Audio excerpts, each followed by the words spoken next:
하나님의 말씀 보겠습니다. 에베소서 4장 17절부터 24절.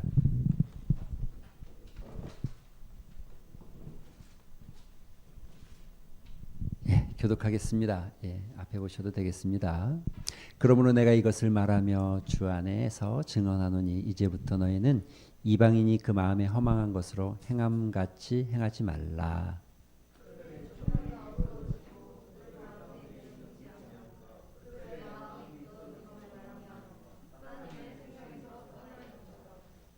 그들이 감각 없는 자가 되어 자신을 방탕에 방임하여 모든 더러운 것을 욕심으로 행하되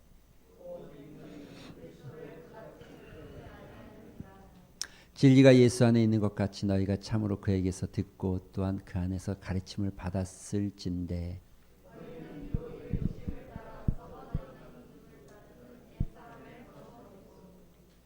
오직 너희의 심령이 새롭게 되어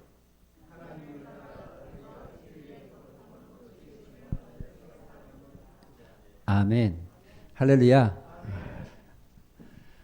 점심을 너무 많이 먹어서 설교하기 너무 힘들어요.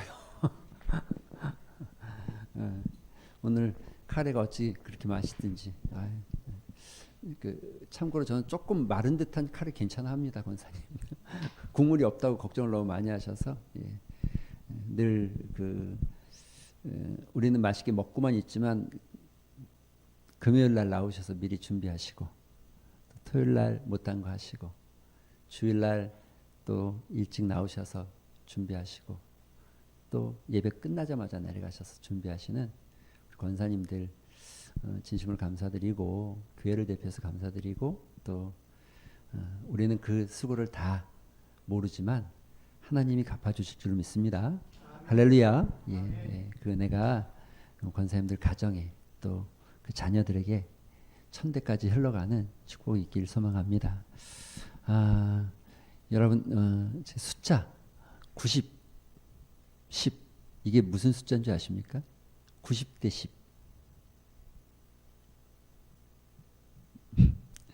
여기 우리나라 기독교 인구가 몇인 줄 아십니까?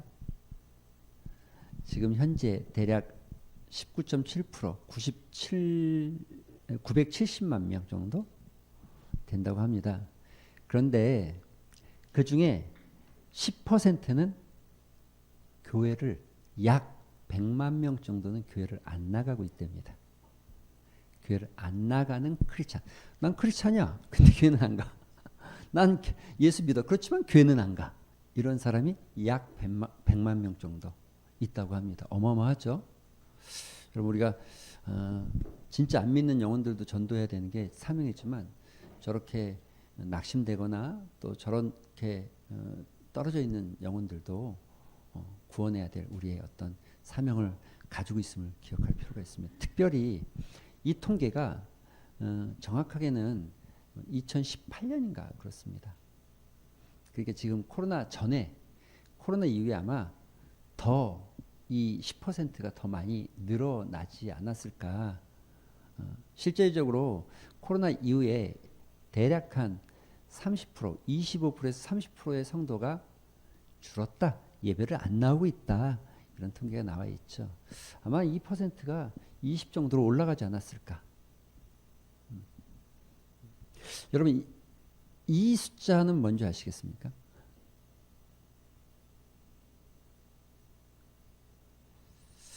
이건 우리나라 통계가 아닙니다. 이건 미국의 통계입니다. 이것도 18년 통계인데 미국에서 통계를 조사를 했는데 크리스찬을 100%로 봤을 때 진짜 하나님의 말씀을 사모하고 임재를 사모하면서 나오는 성도의 수가 2%. 진짜 하나님을 사모하고 또 그 마음에 순종을 결단하고 말씀을 듣기를 소망하여서 나오는 퍼센트가 2%랍니다. 다행이죠. 우리나라 통계는 아니니까. 그런데 시사하는 바는 크죠. 시사하는 바가 크죠. 교회에 나오는 것이 중요한 일이지만 더 중요한 건 모든 예배 시간에 우리의 마음이 하나님을 향해 있고 또 모든 예배 시간에 모든 삶의 순간에 하나님의 인도를 따라가기를 갈망하는 거. 2% 안에 들어가? 다음 답에 안 앉히고 싶지. 2% 안에 들어가요? 눈 안 마주치는 이유는 뭐죠? 질문할까봐. 여러분 2% 안에 들어갑니까? 여러분 우리 스스로가 질문해야 되는 거죠. 매번. 나는 지금 2%인가 98%인가? 여러분 고민하셔야 되죠. 그리고 한순간이라도 내가 98%에 있다는 느낌이 들어지면 여러분 각성, 우리 스스로가 각성해야 됩니다. 2% 안에 들어가는 정말 하나님의 임재 없이 내가 살 수 없고 하나님의 말씀 없이 내가 살 수 없습니다라는 고백을 가지고 있는 성도들. 감히 여기 이런 표현을 쓰는 게 맞을까요? 참 그리스도인이라고 써야 되는 게 맞을까요? 그러기엔 또 98%가 너무 좀 서운할 것 같잖아. 그러나 그럼에도 불구하고 우리가 2%의 성도들 2%의 성도들 사실 이쪽 2%가 더 커져야 되는 거죠. 더 넓어져야 되고 더 올라가야 되는 거죠. 여러분 우리가 낚시 좋아하십니까? 저는 낚시 잘 못하는데 좋아라는 합니다. 대한민국 남성 중에 낚시 안 좋아하는 사람 몇 없습니다. 저는 또 낚시 좋아합니다. 저희 장인 어른은 아주 낚시를 좋아합니다. 그래서 따라도 몇 번 가보고 했는데 낚시할 때 여러분 아십니까? 이렇게 탁 던지면 어종에 따라서 미끼가 달라져야 돼요. 상식이죠, 그렇죠?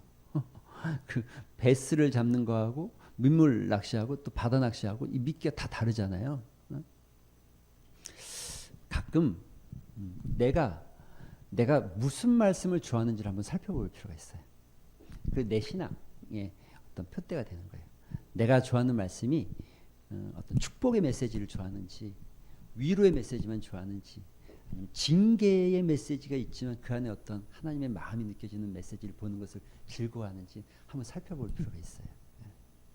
왜냐하면 그게 어떤 면에서 우리의 신앙을 단편적으로 보여주는 하나의 모델이 될 수 있습니다. 복 받을지어다. 아멘. 하나님이 책망하십니다.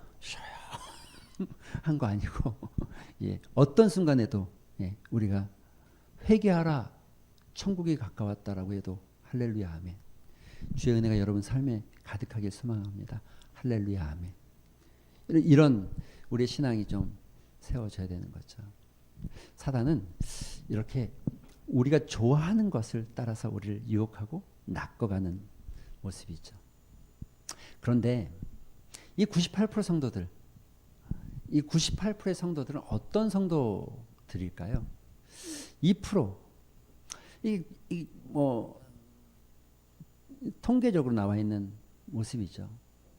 이 98%의 사람들은 사실 만족하는 성도입니다. 만족.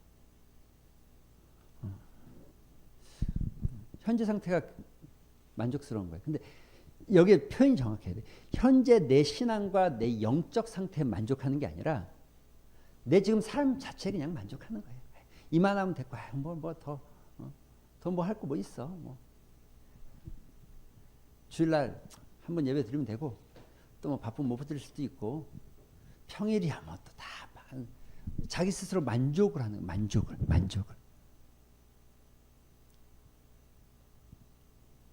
현재 상태, 자기 현재 신앙 상태에 만족하고 현재 신앙 상태 괜찮다고 생각하는 거예요. 또 질문하는 거죠. 괜찮아요 지금? 여러분 신앙은 괜찮습니까? 98%인지 2%인지 알아보는 거예요 지금. 98%인지 2%인지 알아보는 거예요. 여러분 신앙은 괜찮습니까?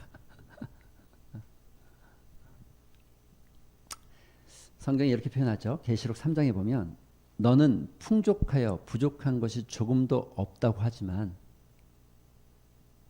근데 뭐라 그럽니까? 그 다음엔 실상 너는 같이 읽어볼까요? 시작.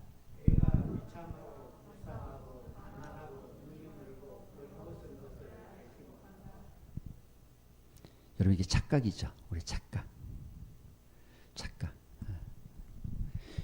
여러분 우리가 살아가면서 착각할 수 있어요. 그렇죠? 뭐 증권에 돈 될 것 같았는데 넣어서 착각해서 잃을 수도 있고, 또 뭐 좋은 물건이라고 샀는데 또 착각해서 잘못 살 수도 있어요. 이런 건 괜찮아요. 그렇지만 여러분, 신앙은 착각하면 큰일 납니다.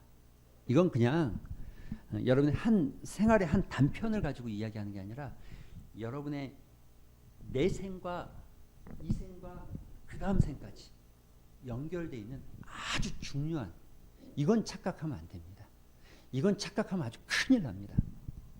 다른 건 괜찮아요. 다른 건 좀 착각할 수도 있어요. 미용실에 가면 머리 자르는 분이 어떻게 잘라드릴까요? 그럼 저는 별로 그렇게 막 신경을 막 쓰진 않아요. 그냥 뭐 적당히 잘라주세요. 그럼 괜히 잘못 자를까봐 뭐 이렇게 좀 신경을 써요. 자주 가는 데가 아니면 더 그렇죠. 근데 저는 괜찮아요. 왜냐면 한 달이면 또 잘할 테니까. 뭐 잘할 거잖아요. 어차피 잘할 거잖아요. 또 그때 또 자르면 한 달만 있으면 바뀌는데 뭐가 뭐 걱정해요. 크게 막 신경을 안 써요. 그런데 여러분, 이건 아니에요. 이거는 머리 자르는 거하고 달라요. 옷 사 입는 거하고 달라요. 신발 사는 거하고 달라요. 이건 착각하면 안 되는 거죠. 그런데 내 삶에 만족하고 괜찮다라고 생각하고 잘하고 있다고 착각하는 거죠.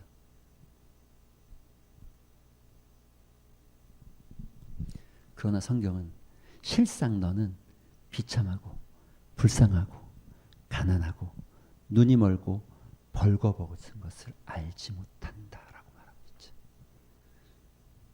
98%의 사람들 이런 만족감에 살아가면서 괜찮다고 말하는 거예요. 그러나 성경은 그들을 향해서 괜찮지 않다고 얘기하는 거죠. 98%의 사람들의 또 다른 특징이 있죠. 예, 그 사람들은 주로 좁은 길을 걷지 않는 사람들이에요. 좁은 길로 가지 않는다는 거죠. 넓은 길. 성경이 이렇게 말하죠. 같이 읽어볼까요? 시작.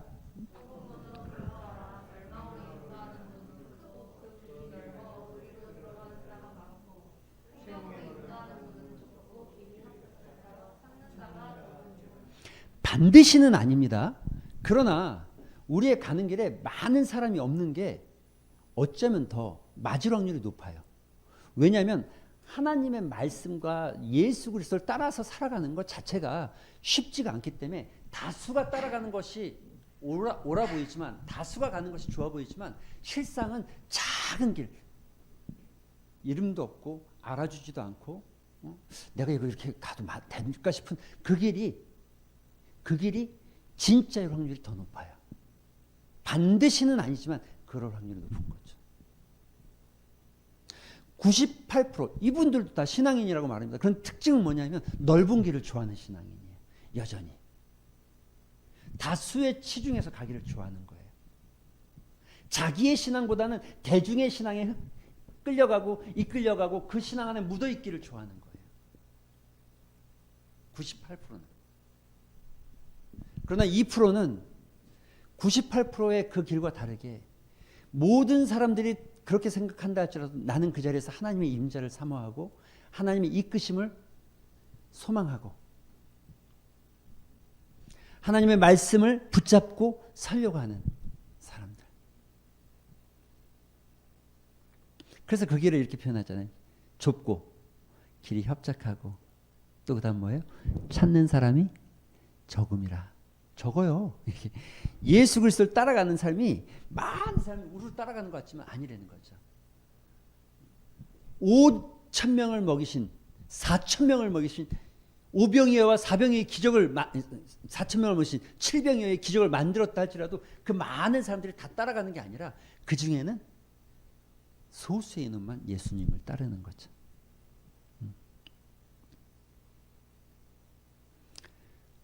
또 질문해 보는 거예요.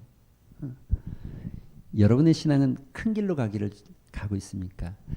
대중이 같이 가는 게 좋습니까? 하나님이 나에게 말씀하신 대로 그 말씀 붙잡고 순종하며 가고 있습니까? 내가 98%인지 2%인지. 하나님은 98%를 통해서 일하실 것 같지만 2%를 통해서 일하십니다. 할렐루야. 역사의 변화와 세계의 변화를 2%가 이끌어가게끔 하시는 거예요. 2%의 사람들. 2%면 충분하다는 거죠. 그러나 깨어있는 2%.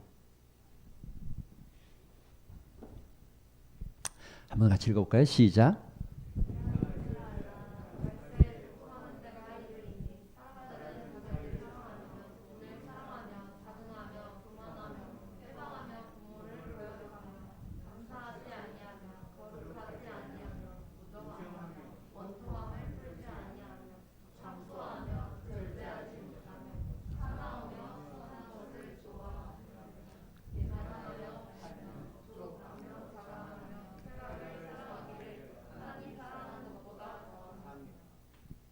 열다섯 가지 중에 몇 가지 해당되세요? 저는 가끔씩 한 번씩 보는 거예요. 몇 가지나 해당되나? 1번. 자기를 사랑하며. 2번. 돈을 사랑하며. 3번. 자긍하며. 4번. 교만하며. 해당되는구나. 그래서 강민이가 웃었어요. 찔림이 있구나. 몇 가지가 나한테. 저거 다 15가지 다 해당되지는 않을 수도 있어요. 그런데 몇 가지 그 중에 15가지 중에 한 3가지 정도가 해당해. 2가지가 해당된다. 난 괜찮다. 아니잖아요. 그래도 아니잖아요. 그렇죠? 근데 우리는 13가지가 나한테 해당 안 되고 2가지만 해당되니까 나는 괜찮은 사람처럼 생각을 하는 거죠. 그 2가지뿐이 안 되니까. 아니잖아. 근데 아닌 거예요.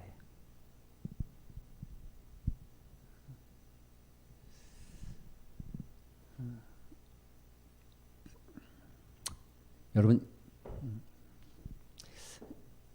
말세에는 특징 중에 하나님의 말씀의 기갈이 일어난다. 말씀을 찾는 이가 없다는 거죠. 주 여호와의 말씀이니라. 보라, 날이 이를지라. 내가 기근을 땅에 보내리니 양식이 없어 줄이는 것이 아니고 물이 없어 가라는 것도 아니고 뭐라고요? 여호와의 말씀을 듣지 못한 기갈이라. 그러니까 말씀이 없는 게 아니고 말씀을 듣는데 안 하는 거예요. 사람이 이 바다에서 저 바다까지 북쪽에서 동쪽까지 비틀거리며 여호와의 말씀을 구하려고 돌아다녀도 얻지 못한다. 말씀이 없는 게 아닌데 얻지를 못해. 이 부분의 말씀 또 나눌 기회가 있겠죠. 말씀의 기갈. 이 시대가 말씀의 기갈. 그런데 98%는 그 기갈을 느끼지 못하는 거예요. 만족하고 충분하다고 생각하고. 2%의 사람들은 날마다 말씀이 갈급한 거죠. 그리고 말씀이 없는 게 아니라 그 말씀을 듣고 순종하는 거죠. 할렐루야. 그 성경은 분명하게 얘기하죠. 듣고 순종. 오늘은 2종류의 사람, 제가 왜 이런 이야기를 하고 있냐면 제자와 펜에 대한 이야기죠. 일반적으로는 펜, 98%에 해당되는 신앙인일 수 있습니다. 진짜 제자는 좁은 길을 가는 사람이죠. 참 제자는 하나님의 말씀에 순종하고 희생을 각오하고 헌신을 마다하지 않고 자기의 삶을 하나님 앞에 드리기를 시작하는 거죠. 그때 주어지는 하나님의 축복과 하나님의 은혜와 하나님께서 베푸시는 놀라운, 여러분 이건 경험하지 않은 사람은 모르는 축복이 있죠. 만족이 있죠. 감사가 있죠. 오늘 다 쏟아내서 죽을 것 같지만 그런데 죽지 않고 오히려 더 힘이 생기고 오히려 더 하나님의 은혜가 커지게. 사실 신앙은 날마다 이런 경험들이 좀 많아져야 됩니다. 이런 경험들이. 성경이 이렇게 말합니다. 그런즉 누구든지 그리스도 안에 있으면 새로운 피조물이라. 이전 것은 지나갔으니 보라 새 것이 되었도다. 여러분 이 말씀 안에는 분명하고 정확한, 그러니까 새 것이라는 표현이 마치 우리가 니고데모가 말하는 것처럼 어머니 뱃속에서 들어갔다 다시 태어나는 것을 말하는 것이 아니고 우리의 삶과 우리의 가치와 삶의 방식과 삶의 형태가 달라지는 것을 의미하는, 그게 그리스도인이라는 거죠. 그리고 말씀과 신앙은 반드시 그것을 이끌어 가게 돼 있어요. 그러니까 신앙을 가졌는데 변화가 동반되지 않는다는 건 진짜 퀘션을 찍어야 되는 거예요. 동반되지 않을 수가 없다는 얘기를 하고 있는 거예요, 지금. 이 말이 그 말입니다. 예수 안에 있으면 새로운 피조물이 될 수밖에 없다는 거예요. 새로운 삶의 방식대로 살아가게 돼 있고, 새로운 삶의 방식을 쫓아가게 돼 있고, 새로운 가치관과 새로운 마음가짐을 갖고 살게 돼 있다는 거죠. 내 안에서 그게 일어나야 되는 거죠. 어린아이처럼 여전히 예수를 믿었지만 단단한 것을 먹지 않고 젖먹이처럼 누군가에게 공급받고 내가 좋아하는 말씀과 내가 좋아하는 것들만 쫓아가는 것이 아니라 내가 내 삶의 방식을 바꾸려고 결단하셔야 되는 거예요. 여러분, 구원은 하나님께서 이렇게 딱 여러분 건지신 거잖아요. 그런데 내 삶의 방식을 바꾸기를 요구하는 하나님의 말씀에 순종하고 결단하셔야 되는 거예요. 결단. 한 번도 결단이 안 되면, 그래서 여러분, 제가 좀 설교하고 설교 후에 꼭 기도를 같이 하는 이유는 짧더라도 아주 작은 말씀이라도 여러분 조그만 거라도 결단해가는 훈련들이 필요한 거예요. 그래야 변화가 일어나니까. 할렐루야.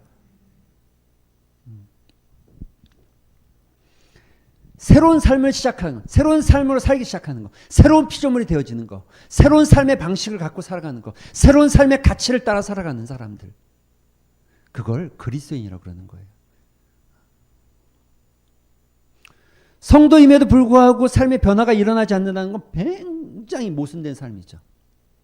하나님을 믿는다고 말하면서 삶이 바뀌지 않는다는 것은 삶의 형태가, 삶의 어떤 모양이, 삶의 방식이 그대로라는 것은, 여러분 여기서 말하는 삶의 방식이라는 게 먹고 자고 입고 이것만을 이야기하는 게 아닙니다. 반드시 따라올 수밖에 없는 거, 변화. 성경에 나와 있는 모든 인물들을 다 살펴봐도 동일합니다. 동일합니다. 그래서 하나님께서 아브라함을 위해서 아브라함을 불렀을 때 12장에 그에게 축복하고 불렀을 때 그를 인정한 것이 아니라 17장에 모리아산 꼭대기에서 이삭을 드리기 시작할 때 너가 나를 이제 경외하는 거 알겠다는 거야. 너의 삶의 방식이 이제 바뀌었구나. 너의 삶의 모양이, 방식이 이제 달라지기 시작했구나. 그런 거죠. 독생자 이삭을 드린다니 이게 말이 돼? 아무도 그 말 앞에 잘하는 짓이라고 말하지 않겠지만, 그러나 하나님 말씀 앞에 나아갈 때 하나님은 그 삶의 방식을 인정하는 거죠. 오늘 말씀도 마찬가지입니다. 동일한 이야기죠. 여러분 같이 한번 읽어볼까요? 21절 시작.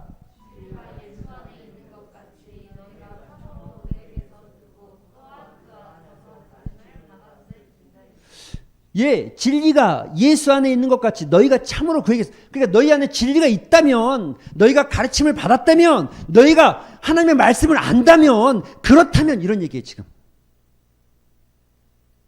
받았을진데, 알고 있을진데, 믿을진데 변화가 없다고? 바뀌지 않는다고? 이게 말이 돼? 이런 얘기예요. 지금 이런 얘기예요.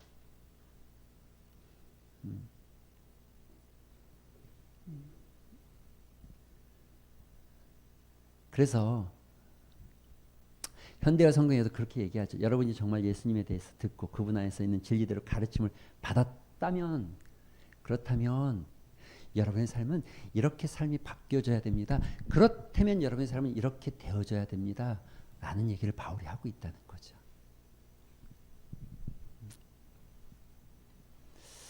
새로운 삶의 방식을 받아들일 필요가 있죠. 그걸 결단할 필요가 있죠. 그냥 막연하게 주님을 찾는 게 아니라 우리의 삶이 정말 하나님의, 여러분 우리가 뭐 신앙생활하면서 기적과 이적을 쫓아가는 사람들이 아니라 우린 신앙생활, 생활, 우리 삶 자체가 그리스도인이 되어지는 거, 새로운 삶의 방식을 따라가는 거죠. 사도행전에 보면 베드로 사도가 복음을 증거할 때 5,000명씩 4,000명씩 회개의 역사가 일어나요. 그리고 그들이 공동체를 이루고 하나님을 찬양하고 그들이 함께하기 시작할 때 사도행전 6장에 보면 마침내 그들을 향해서 뭐라고 했냐면 그리스도인이라고 일컬었다는 거예요. 삶의 방식이 쟤네는 나랑 다르네. 저 사람들은 나랑 다르게 똑같이 같은 시대, 같은 세대, 같은 장소에 살고 있고 같은 공기를 마시는데 그런데 눈도 두 개, 코도 하나, 입도 하나 동일한데 저 사람들은 나하고 사는 방식이 좀 다르네. 저 사람들 누구야? 그리스도인이구나. 이렇게 된 거예요. 이렇게 된 거예요. 저 사람들 누구야? 2%의 사람들이구나. 이렇게 된 거예요.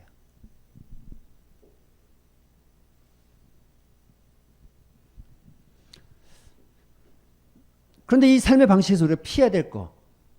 우리가 그러니까 뭔가를 변화를 추구할 때 우리가 오해하고 착각하는 것이 하나 있어요. 몇 가지가 있어요. 그 두 가지가. 그러니까 우리가 어떤 변화를 추구하려고 하면 자꾸 이 변화를 이렇게 자꾸 착각하는 거예요. 첫 번째가 뭐냐면 도덕주의자가 되어져야 된다는 거. 여러분 성경 어디에도 여러분 우리를 향해서 윤리 도덕으로 완벽한 사람이 되는 것을 추구해 가라고 말하는 것이 없다는 거죠. 그런 것이 없습니다. 그걸 하나님이 요구한 적이 없고 말씀이 말한 적이 없습니다. 그런데 우리는 변화를 꿈꾸기 시작할 때 내가 변화를 꿈꾸기 시작한 어떤 모델은 정말 하나님 말씀을 따라 살아가는 삶이 아니라 어떤 선하고 윤리적으로 완벽한 어떤 사람을 생각하는 거예요. 나도 모르게 그 사람을. 이게 삶의 변화고 그리스도 안에서 변화라고 착각하는 거죠. 그렇지 않습니다.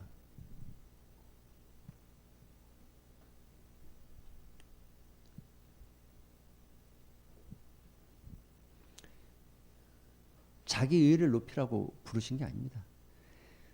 도덕적인 삶은 말씀을 따라 살면 하나님과 동행하기 시작하면 그 삶의 모습이 너무나 자연스럽게 그렇게 되어지기 시작하는 겁니다. 할렐루야. 우리가 도덕적인 사람이 되려고 쫓아간다고 해서 도덕적인 사람이 되는 게 아니고 내가 하나님 말씀을 따라가기 시작할 때 하나님의 말씀을 붙잡고 살려고 노력하기 시작할 때 어느 순간 우리의 삶은 사람들이 인정하고 사람들이 칭찬하는 도덕적으로도 성숙한 사람의 모습이 되어지는 거죠.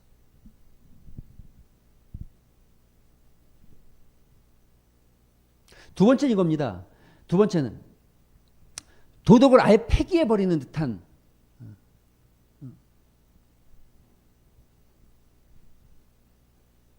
그러니까 새로운 삶의 방식을 바꾼다고 해서 모든 것이 가고 모든 것이 자유로우니까 하나님의 은혜라는 것을 과용하고 오용해서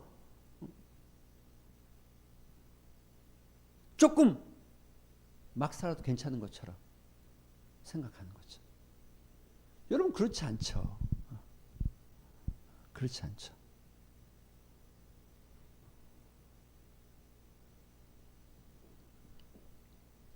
우리가 바뀌어가야 될 삶의 모습.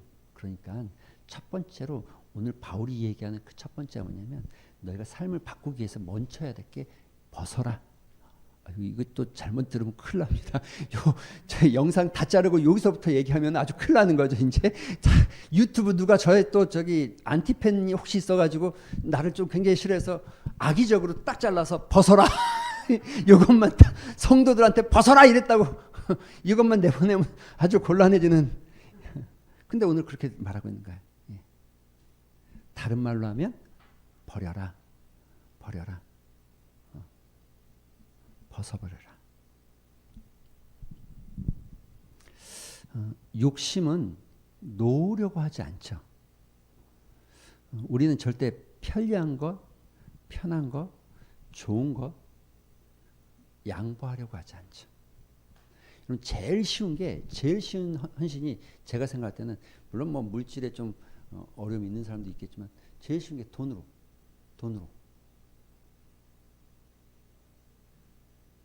몸이 따라가지 않는 거죠. 불편한 건 싫은 거예요. 우리 교회를 두고 얘기하는 건 아닙니다. 사실은 많은 교회가 돈으로 하는 교회가 많습니다. 불편한 거 싫은 거예요.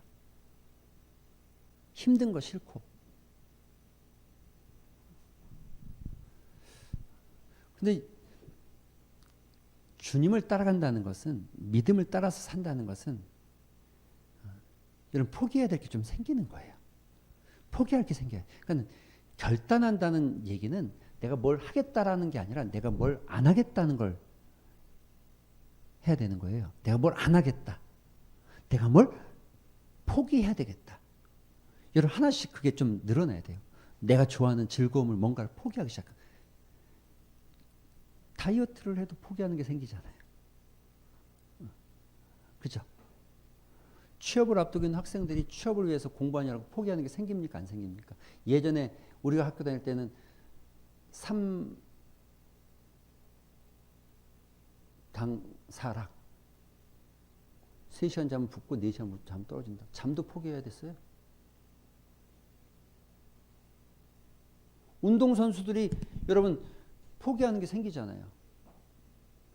하물며 그리스도인으로 살아가는 우리는, 여러분 운동선수가 되려고 해도 포기하는 사람이 포기하는 것들이 생긴다니까요. 결단은 내가 오늘 아침부터 열심히 운동을 하겠다가 아니라 내가 뭘 안 하겠다부터 시작해. 안 하겠다. 안 해야 되겠다. 그래서 바울이 말하는 게 버려라예요. 버려라. 뭘 버려라? 예, 같이 읽어볼까요? 시작.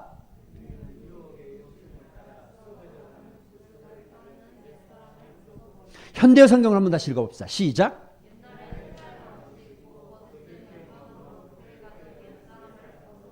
옛날 생활 방식이 뭐예요? 예수 믿기 전에 살았던 삶의 모양, 방식. 그런데 지금 내가 예수 믿기 전과 예수 믿은 후가 달라졌어요? 버려졌어요? 안 버려졌죠. 안 버려졌으니까 우리가 늘 동일한 거예요. 늘 우리는 말씀에 초보고 늘 어린아이 같아서 누군가를 끌고 누군가 인도할 사람이 못 될 수가 있는 거죠. 히브리서에서 말씀하는 말씀의 초보.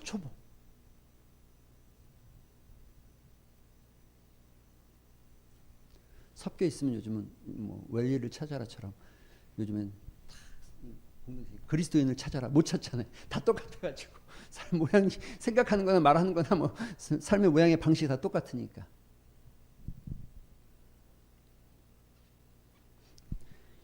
여러분 주변에 이런 도전이 우리한테 있어야 되는 거예요. 여러분 주변에 여러분 아는 사람들이 내가 예수 믿는다고 해서 그 사람이 나를 기독교인으로 보는 정도가 아니라 그냥 보면서 쟤는 기독교인 같아. 왜?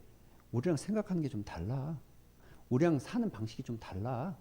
우리랑 표현하는 게 좀 달라. 여러분 주변에 여러분을 향해서 그런 소리가 들리져야 되는 거죠. 네. 버려라. 뭘? 옛날 생활 방식.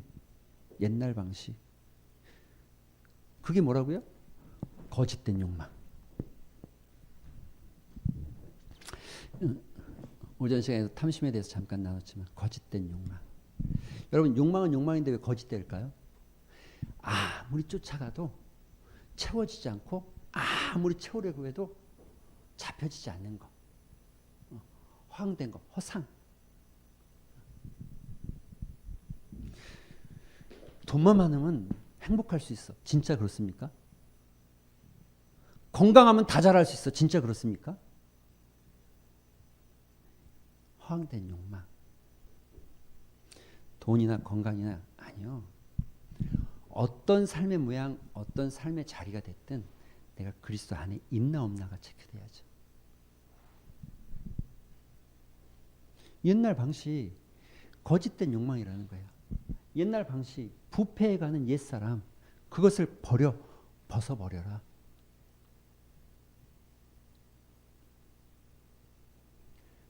변화의 시작은 가치관에서 삶의 자리로 옮겨갑니다. 삶의 자리로 옮겨왔다는 건 삶의 방법을 바꿔가는 거예요. 아주 비근한 변화의 첫 번째가 여러분 주일인 거예요. 주일. 주일은 어떤 일이 있어도 지킨다. 왜? 나는 그리스도인이니까. 왜? 나는 예수를 믿기 때문에. 누군가 와서 묻겠죠. 누군가 지영아 이번 일요일에 좋은 여행 가자. 내 삶의 방식이 비록 평일날 쉬면 월차를 내야 되고 월차를 내면 월급이 좀 떨어져도 여행에 가고 싶으면 월차를 내서 가는 한이 있더라도 주일은 안 가는 거지. 난 삶의 방식이 그러니까. 삶의 방식이 그러니까. 난 그리스도인이니까. 11조가 마찬가지죠. 11조도. 이번 달에 쓸 게 너무 많은데 그런데 11조를 딱 띄워놔. 그리고 멈춰드려. 야, 너 그렇게 하다가 너 이번 달에 빵꾸 나면 어떡해? 근데 그게 무슨 상관이야? 나는 삶의 방식이 그건데. 나는 여러분 똑같은 거죠. 다른 사람은 누군가는 학원비가 더 중요하다고 생각하면 학원비를 먼저 띄워놓는 거예요. 삶의 방식이 그러니까. 삶의 방식이 그러니까요. 누군가는 보험료, 나는 이제 노후를 준비해야 되니까 보험료가 중요하다고 생각하면 보험료를 떼는, 왜냐하면 삶의 방식이 그렇게 되어 있으니까.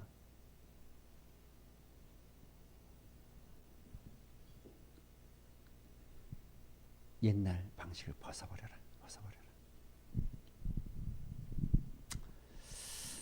크게 우리 사회가 가지고 있는 큰 어떤 틀 세 가지만 가지고 이야기한다고 하면 사람들의 모습과 삶의 모습을 그냥 간단한 세 가지로 이야기한다고 하면 첫째는 물질 중심. 우리가 버려야 될 첫 번째가 물질주의라는 거예요. 물질주의. 근데 이게 진짜 어려운 거예요. 왜냐하면 여러분과 제가 사는 사회가 제가 여러 번 설교 시간에 얘기했지만 자본주의 사회. 정의가 자본주의예요. 자본주의. 그래서 자본주의는 자본을 가지고 있는 사람이 왕이야. 자본이 있는 사람이 왕이야. 그래서 자본이 있어야 권세도 나고 자본이 있어야 힘도 생긴다고 생각하기 때문에 자본이 왕이에요. 그래서 자본주의에서 물질주의는 거의 안 빠질 수가 없을 만큼 모든 사람 빠져드는 거죠.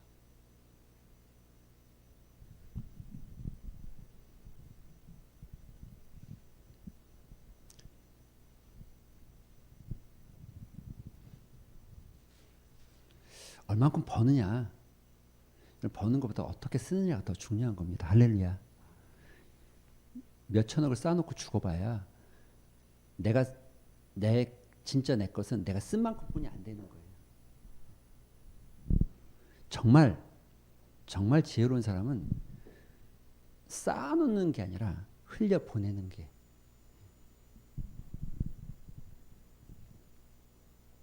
물질주의. 두 번째, 관계 속에서 이걸 우리가 척한다고. 태세, 처세. 사람들의 비율을 맞추려고 하는 처세.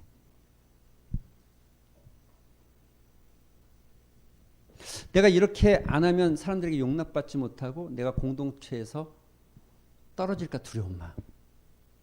여러분 작은 길에는 사람이 적대니까 괜찮아요. 그 길로 가셔도 괜찮아요. 내가 사람을 실망시킬까? 내가 아니오라고 하면 저 사람 실망하면 어떡할까? 그래서 말 못하는 거예요. 근데 아닌 걸 아니라고 얘기하지 않으면 하나님이 실망하는 거죠. 교회가 신앙 공동체가 아니고 생활 공동체로 될 때 아닌 걸 아니라고 말 못하는 거예요. 생활 공동체가 되면. 신앙 공동체는 말씀 따라 이야기하지만 생활 공동체는 관계 따라 이야기하기 때문에 아닌 걸 아니라고 말 못하는 거예요.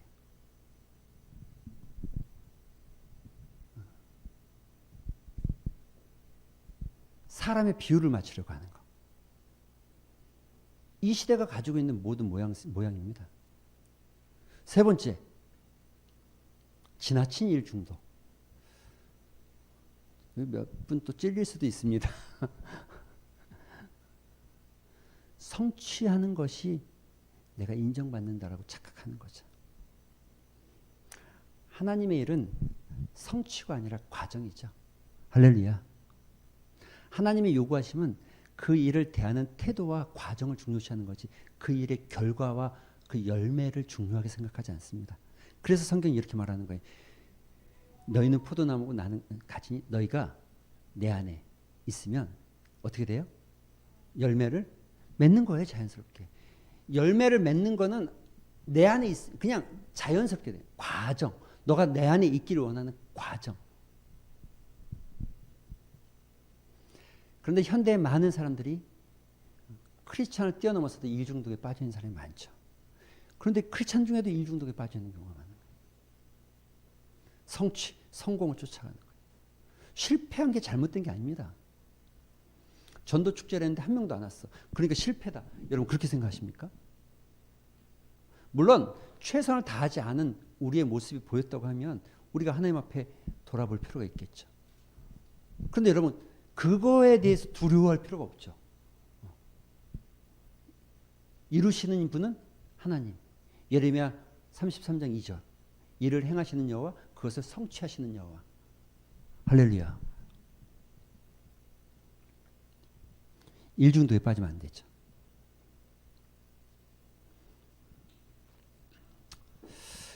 그렇게 한 다음에 심령이 새롭게 돼요. 새롭게 돼요. 하나님을 따라 의와 진리의 거룩함으로 지으심을 받은 새 사람을 입어라. 입기 전에 해야 될 게 뭐라고요? 벗어라. 다른 말로 버려라. 합치면 벗어버려라. 이렇게 벗어버려라 이렇게 되는 거예요. 합치면 벗어버려라. 하나만 하면 벗어라. 버려라. 벗어버려라. 입으려면 벗어버려라.